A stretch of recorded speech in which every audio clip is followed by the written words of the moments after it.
Good afternoon, CFM. This is Coach Matt with our Wednesday workout.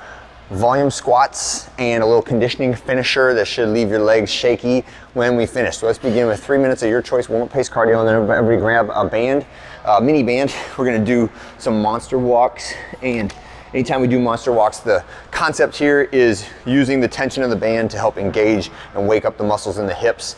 This is not meant to be like a huge strength building activity. It is just meant to engage and teach you what the muscles should feel like as they are pushing the knees out away from the center line, which is a concept that we need to use in hip extension movements like the deadlift and the squat, right? So we're not looking for knees outside the feet with my feet rolled out like that. We're looking for knees in line with the feet with tension against the midline, okay? So we can go forward, we can go backward, we can go side to side. That's a song lyric somewhere.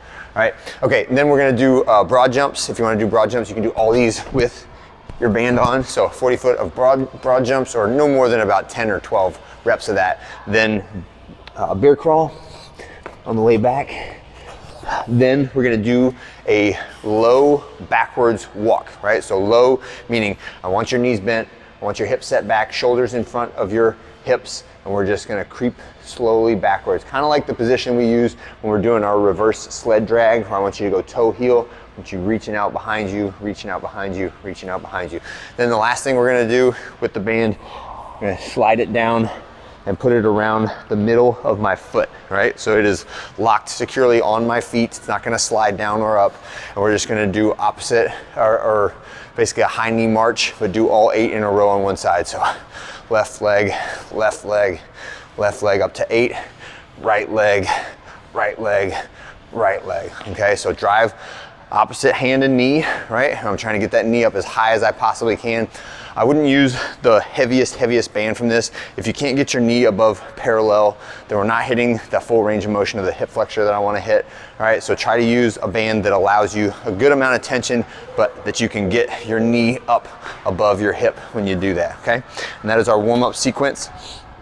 When you finish that warm-up sequence, then we're gonna do 2 sets of back squat warm-ups, but not too much volume, because the squats for today is 3 sets of 15, so the weight will be lower on a percentage basis, right? So you only need to do like empty barbell, and then maybe do like a set of 35, 45%, and then go for your first set of 15. The range of percentages will be wider on these higher volume sets, right? So if your 1 rep max is in the, like say 150 to 185 or 200 range, you'll be way up at the top end of that spectrum, maybe above 65% will be achievable for you for 15 reps in a row without stopping. If your 1 rep max is like 400 pounds, then way to the low end of the spectrum, right? So like 55% would be tough for someone whose back squat max is 455 or something like that. But whatever we're doing, I wanna say no failures and no bailing on this one, because we wanna keep to the rep scheme. We're doing 3 sets of 15, but exactly 90 seconds rest between sets. So as I put the bar back in the rack, you need to be looking at the clock, pick off 90 seconds, and when the 90 seconds hits, I should be walking the bar back out of the rack, okay? And that is short, but it should be very difficult, right, when we do it, okay? The conditioning finisher today is 3 rounds for time.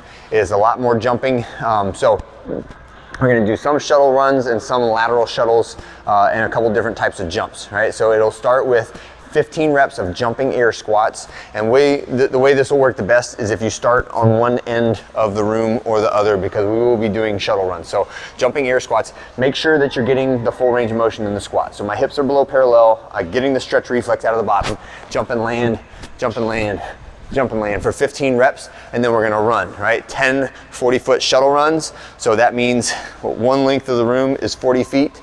So if you did that 10 times, you could say down and back 5 times, or you could count each length as a rep, but get 10. So you finish where you started. Then we're gonna do 10 reps on each side of a jumping lunge. So jump, switch positions in the air, tap that knee gently to the floor, or have a green pad or a red mat out to do those. When you finish your jumping lunges, then we're doing 4 reps of a low side shuffle, right? So keep your feet wide, keep your body low, move your feet to the right and to the left. And on all of the shuttle runs today, we'd like to see a 3-point touch at the line that you're moving to. So on the side shuttles, if this is my line right here, I'm reaching down, touching the ground outside my foot. continuing on, reaching down, touching the ground outside my foot. On the forward shuttles, I'm just touching the ground as I change directions and running back the other way, okay? So 3-point touch at every end of the shuttle runs. And it is 3 rounds of that complex 4 times, all right? That's it for today. Have a great one. I'll see you guys on Thursday.